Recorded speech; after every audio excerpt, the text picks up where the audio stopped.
Arĩmi a mũcere gũkũ bũrũri-inĩ megũthio na mbere na gweterera kana mũcere wao ũrĩa ũrĩ thito-inĩ nĩ ũkũgũrwo thutha wa igoti kũhe thirikari rũtha rwa kũrehe mũcere kuma nja wa bũrũri.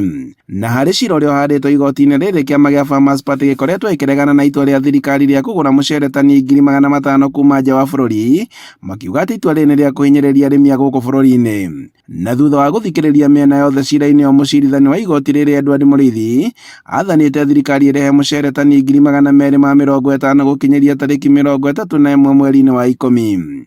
But with a limit of half of the amount, so that only a total of 250,000 NT of rice is imported, and for a shorter window of 3 months, ending 31st October 2025, and subject to continuous monitoring to establish the deficits in view of the paddy rice harvested from the farms and the mop-up of similar stocks in the farmer stores, and the need to meet any shortages by further duty-free import permits as necessary. No na kũrĩ ũguo, mũcirithania Mũrĩithi nĩ athanĩte thirikari kũheanaga riboti kũrĩ igoti ĩgiĩ mũcere wa gũkũ bũrũri-inĩ na gĩkĩro kĩrĩa kĩrabatarania kũgũrwo kuma nja wa bũrũri.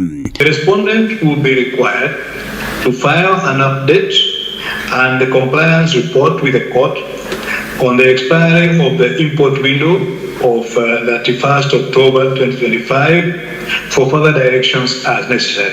Itua rĩrĩ rĩkĩonekana kũrakaria arĩmi a mũcere wa ũrĩa ũkomete thito-inĩ na ũtarĩ ũragũrwo.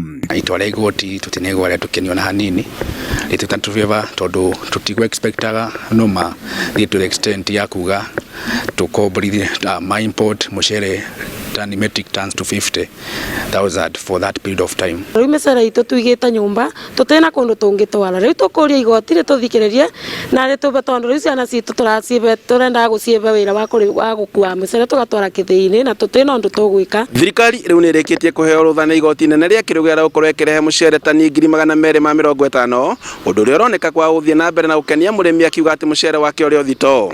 Handũ-inĩ ha Inooro TV kuma Kĩrũgũya kaunti-inĩ ya Kĩrĩnyaga, njĩtagwo Boni Wathuku.